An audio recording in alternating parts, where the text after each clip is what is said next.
Good morning, everybody. My name is Gloria Lemus, and I am with the City of Lancaster's Recreation Center. And welcome to our Health and Wellness series. We are going to be talking about different topics and subjects regarding to your health and wellness. And the topic of this week will be diabetes. So I'm basically going to be giving you information, general information about what it is, symptoms, how to get diagnosed, obviously by going to your doctor and whatnot. So this presentation will share that information, plus some of my experiences that I have since I do have diabetes and I'm trying to manage it well. So I'm just going to share with you what I go through, how I feel and whatnot. Everybody's experiences it differently. So, the best safe bet is just going to your healthcare provider. Like I said, I'm just giving you general information. I am not a doctor at all. So this is just information for you to know about, okay? So let's go ahead and begin. What is diabetes? Like it says here, I'm just going to read it verbatim from what it is. It says diabetes is a disease that occurs when your blood glucose or your blood sugar, it's too high. Blood glucose is, your main source of energy, and it comes from food that you eat. So anything that you eat obviously turns into energy that your body needs to use, right? So insulin, it's a hormone that your pancreas creates, and that helps turn that food into the energy, and it distributes it around through your body and whatnot. So once it does not send that energy out to your body, that's when you're either diagnosed with diabetes, because you're not either producing enough insulin or you're not producing any at all. So now we're going to go to the different types of diabetes that there are, and I will explain to you what each. Okay, so these are there are basically three types of diabetes. There's type 1 diabetes, where your body does not produce insulin at all, and you need to be on medication for you to stay alive, because then you have nothing coming into your body and your body starts shutting down, and that's when you'll get like kidney failure and all that, and that stuff that comes along with it. So like it says right there, if you have type 1 diabetes, your body does not make insulin. So your immune system, it attacks and destroys the cells in your body and your pancreas, and that makes the insulin. So usually type 1 diabetes affects children and younger adults, but it can happen at with people at any age, right? So just look out for those symptoms, or once you do go to your doctor will tell you that. And then the second type is type 2 diabetes. This is the most common type of diabetes. Your does not make or use the insulin correctly. That's when your body doesn't use it well. You can develop it at any age, even during childhood. Childhood obesity is one of the main causes of having diabetes. So yeah, we had to stay healthy and eat wise. So then there's gestational diabetes. Those are when a woman is pregnant, the body is already going through many different changes, and it might not be detectable because like I said, you're going through so many hormones and whatnot, so you might not even think that you might have it, but you end up having it. So it usually goes away. Gestational diabetes usually goes away once your baby is born and your body is out of that stage in your life. But if you do not take care of yourself, then it could develop into type 2 diabetes, and you will have it after the baby is born. So that's what I had. I had gestational diabetes when I had my son. So now I'm stuck with it. I had to just eat healthier. So that's how I relate to that. All right. Let's go ahead and move on to the next. This next few slides are just going to go through like the symptoms and what causes them. Okay, so type 1. So the symptoms are they're serious, and they happen really fast. So you will know right away once you have this. You have increased thirst and urination.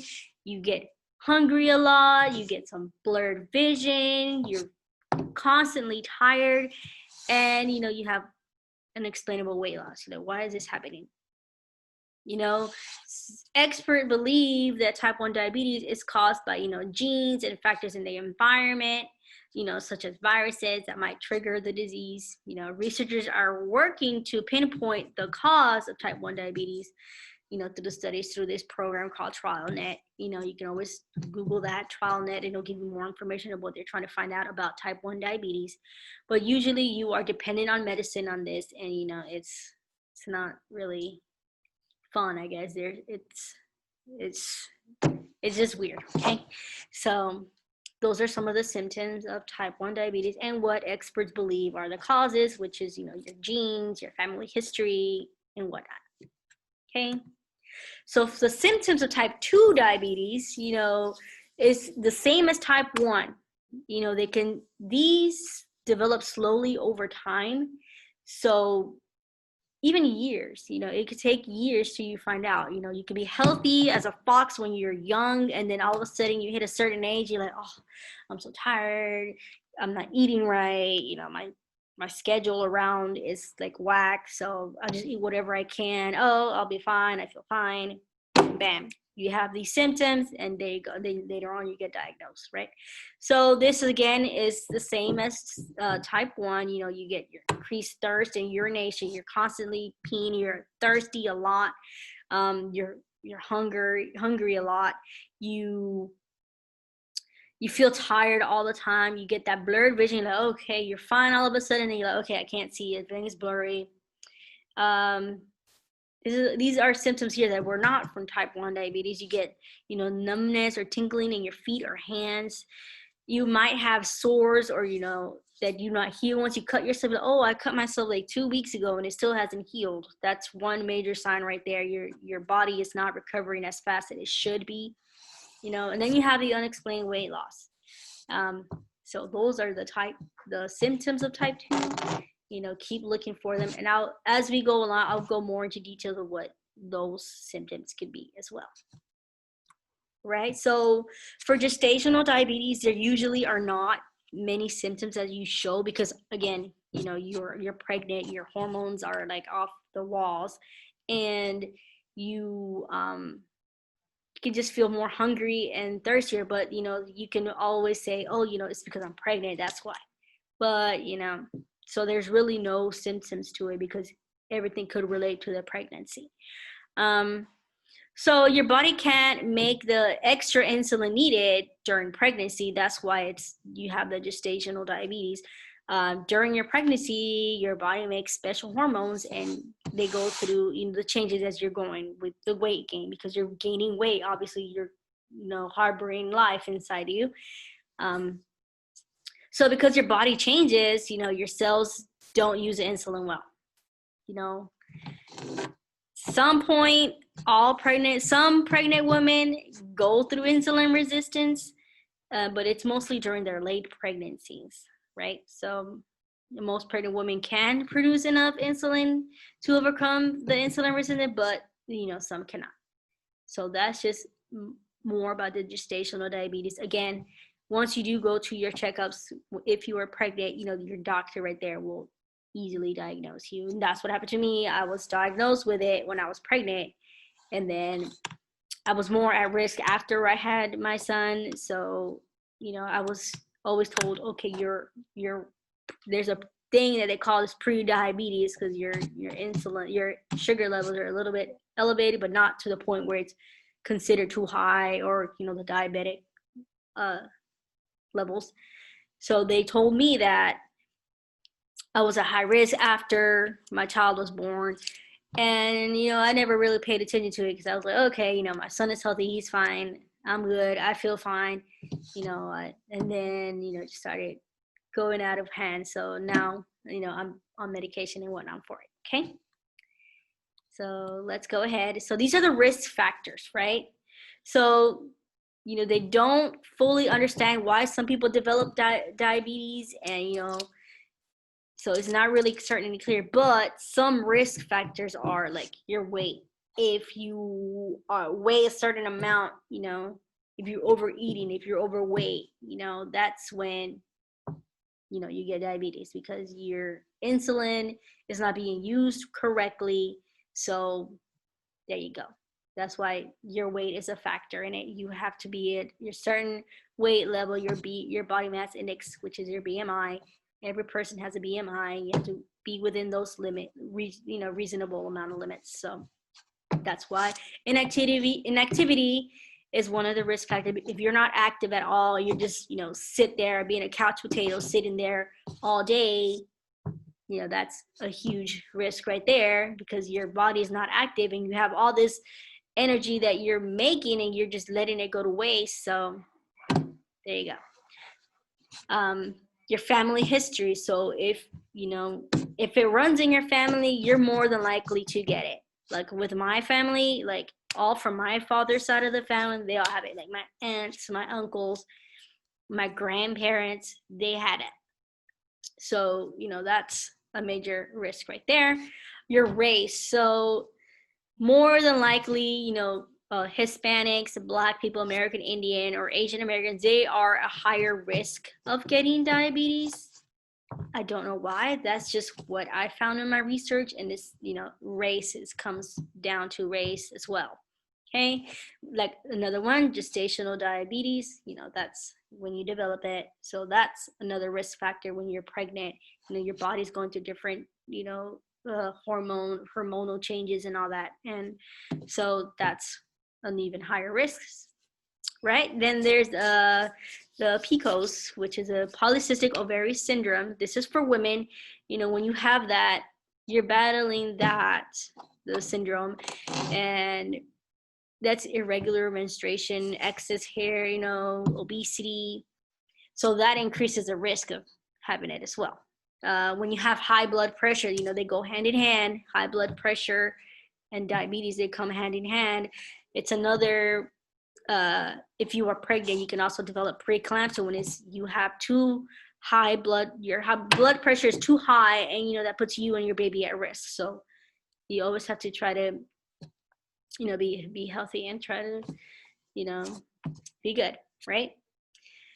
So like I said, having high blood pressure, it's another risk. And your cholesterol levels. So that's basically all the saturated fat that goes into your arteries. That's why you have to avoid eating fatty foods and eat more greens. That you don't want to. It's a high risk for getting a heart attack, basically. And heart attacks, heart problems, all of that, they all go hand in hand with diabetes. It starts off with diabetes and it leads on to different other diseases that you could get. So these are just some of the major risk factors that come with diabetes. And, we're trying to avoid that, right?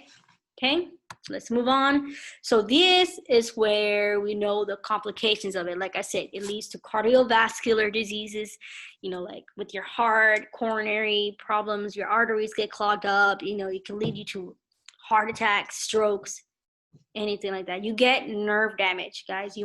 It's called neuropathy. So that's when, all not having enough insulin, it makes your nerves, it damages your nerves. So that can lead to, I can't feel my fingertips. Why? I cannot feel them. My legs are tingling. They're going numb. Yeah, your blood flow is not working correctly because your nerves are getting all, they're out of whack. You have to drink plenty of water, because if you do not, your body will go into dehydration stages, and that's going to affect your kidneys. So always be sure to stay well nourished by drinking water and whatnot. We want to avoid that kidney damage. You don't want to end up on dialysis where you have to get it circulated to your kidneys, right? You get eye damage. This is when you're saying, all of a sudden I can't see, my eyes hurt, blah, blah, blah. Yes, it causes some strains to your optic nerves. So you have to be careful, guys. These are all complications of having the diabetes. Your eye damage, foot damage. It says foot damage.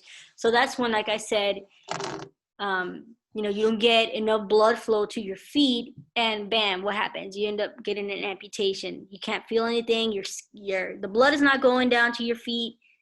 yeah, they start to, basically die out. So, you have to might get it amputated. So you be sure to do foot checks. My doctor always recommends me to do my foot check. Oh, if you say you have a cut on your foot, is it healing good? Do you see any sores or anything in your feet? So be sure to record that and tell it to your doctor, as soon as possible. So that's good advice right there.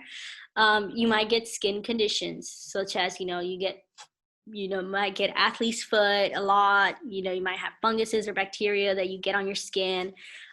Be sure to do a skin check. Having extremely dry skin is like one of the major signs of it. You're always, with the dry skin. You have to be sure to do, like I said, skin check. Okay, this doesn't look right. Do I have a patch of dry skin here? You go to your doctor. There's certain creams that you can put on for extremely dry skin to help battle those skin conditions, right? You might have hearing impairment. You might not be hearing well. Sometimes I get that because I'm like, what's going on?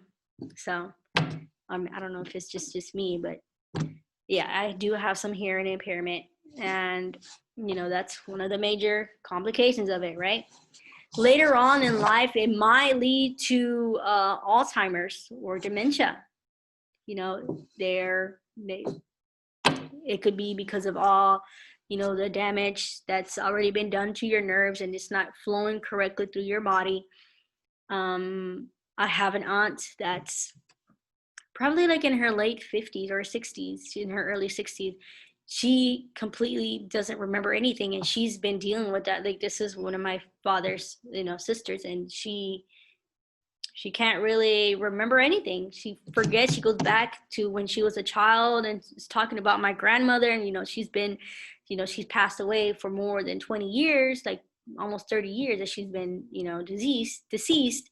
And so, she talks about her like, oh yeah, I just saw her yesterday. And we're like, are you sure? So yes, it leads on to, Alzheimer's and dementia. So that's another complication. And lastly, depression. You might get depressed. Oh, why me? Oh, why am I so cursed? I went through that stage right there. I'm like, okay, why? Like, I feel fine. I'm within a healthy weight limit, but I still had it. And like I said, it was hereditary. So there you go. All right, so let's move on to the next slide. And these are some of the preventative tips. These are just basic tips that you can do to prevent all this. You got to eat healthy. Stop it with that junk food, with the carbohydrate. Carbohydrates are the main, what your body basically uses for the energy, right? So you got to eat the good carbs and avoid all those starchy, fatty acid foods that that don't go well, that mess you up. Because another symptom that's on there, it's you're gonna have digestive problems. You're constantly constipated, or you get diarrhea a lot because of what you eat. So that's another symptom there that it was not on, that was going to add on. But yeah, so you have to eat healthy. That goes hand in hand, being healthy, eating plenty of greens, whole grains. I know it might not taste good, but at the end, it's helping your body out more. You have to get physically active. You have to at least exercise for 30 minutes a day. And that's about for 5 days out of the week. At least set that as a goal to do your exercises for half an hour a day. That's what I try to do, be active for at least half an hour a day. Walking is a great source if you want to start out by walking, but you got to be sure that you carry enough water with you, and to be sure that you don't get your sugar too low while you're doing activity. So be prepared, guys. Be prepared. Carry like a little piece of candy for you that will raise your sugar up if you ever need it. They sell little pills at the pharmacies for diabetics that it's when you ever have an emergency like that. So you gotta be sure to lose your extra pounds, right? Like if you are overweight, try to get down to your goal, an ideal goal weight. But all of a sudden, you don't want to like be too heavy, and then you're having a hard time losing that weight. So you be sure to talk to your doctor about what your healthy weight should be, and from there they should totally guide you. They can always refer you to a nutritionist that will help you out with your diet and whatnot. Okay. So like it says there, don't try to lose weight while you're pregnant. Okay, I know there's plenty of women out there that are like, oh, I don't want to lose my figure and blah, blah, blah. Please, you're carrying life inside you. You know, your body needs to go through those changes. You don't want to be at an unhealthy weight and put your child at risk, right? Okay. So like it says, to keep your weight in a healthy range, you know, focus on permanent changes to your eating and exercise habits. Try to get motivation. Motivation, we're going to talk about that in another web series for this, for the health and wellness. So you'll learn more about motivation.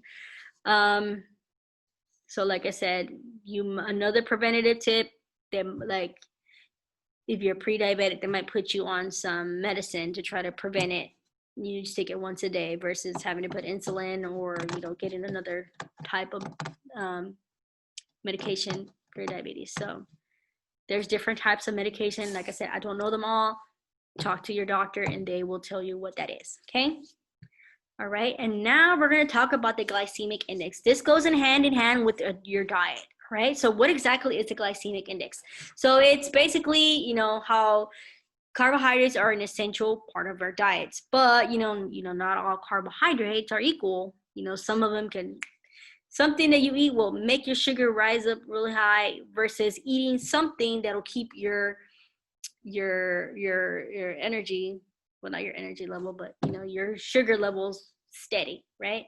So there are three types of the glycemic index. There are three types of measurements. So there's a low, there's a medium range, and then there's a high range. Okay, so I'm just going to give you a few examples of the glycemic index values. Okay, so for low glycemic index, so here are some foods that you can eat, like, you know, barley and wheat. So whole grains, you know, when you eat those, they're not going to make your sugar spike up like right away. It takes your body, you know, it, you know, develops it slowly, you know, digests it slowly. Some yams, sweet potatoes, some lima beans, peas, let's see, grapes, they're a good option. Grapes, soybeans, cashews, apples, you know, cherries, they're really low. The cherries are really low, so those take a little bit for your body to, you know, digest it and be absorbed. So those level out your blood sugars. Okay, so the medium range, you know, the ones we want to avoid is a high range. So medium range, so that's like raisins, you know, cheese, pineapples, wheat thins, you know, stuff like that are you eat as snacks that you like, oh, it seems like it's healthy, but it's really not. It's kind of like spiking your blood sugars. So those are a few. You know, ice cream, yet there's a certain amount that you have to eat.